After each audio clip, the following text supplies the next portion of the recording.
So, Mr. Zapata, please. Muchas gracias, muy buenos días. The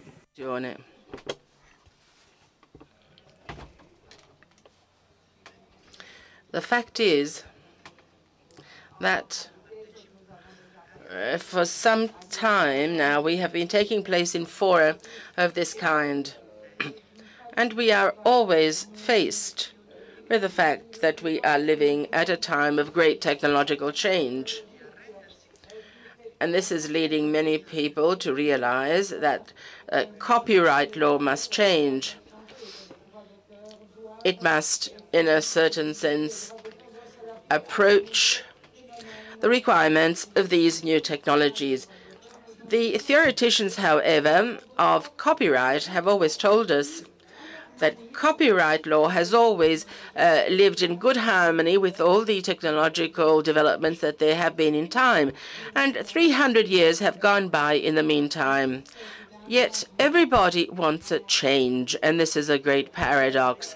When the authors see close up that they can have a control over their work, and this, I think, is the great aspiration of all people who produce creative material, because you see, this control ensures the revenue of the authors, what supports and then nourishes the cultural activity. We speak about books, but a book is a literary work such as music, such as software or artistic works of all kind are made by people, authors.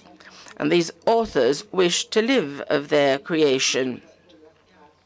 I think that copyright law has changed, and it changed in the 1990s with the Internet agreements of 1996.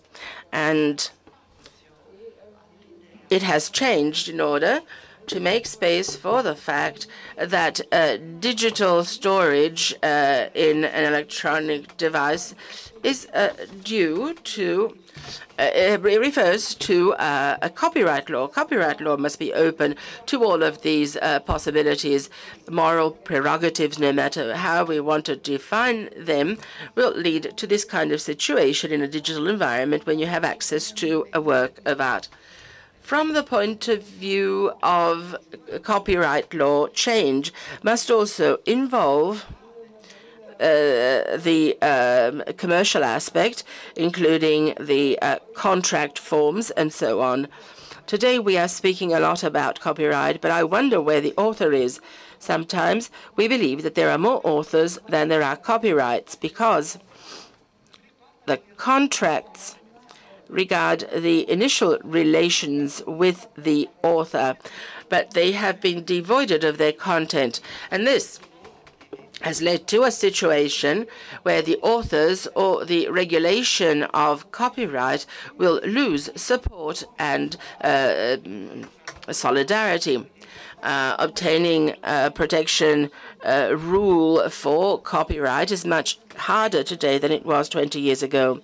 Therefore, I believe that it is necessary to support the protection of authors for 3 reasons. Well, first of all, because this is what they take their livelihood from, and that is the basis of cultural identity. A cultural identity is implemented through the artist's expression as an artist or an author. The copyright must be strengthened, enhanced much more than previously is also important. In the world, there is a consolidated idea, a distribution of the holders of the infrastructure who are not in the south of the world or in the developing countries where there is creativity, literal expression, spontaneity, which then circulates through the net. The developing countries, therefore, need copyright in order to protect their artists and authors. I come from a part of the world characterized by countries with a medium revenue. They would like to take part in the global society where economy is based on knowledge, because knowledge generates wealth, development, employment. And therefore, we would like copyright to be considered not as an obstacle to access to culture. And this is very important. It's a paradox, if you wish, in the full 21st century.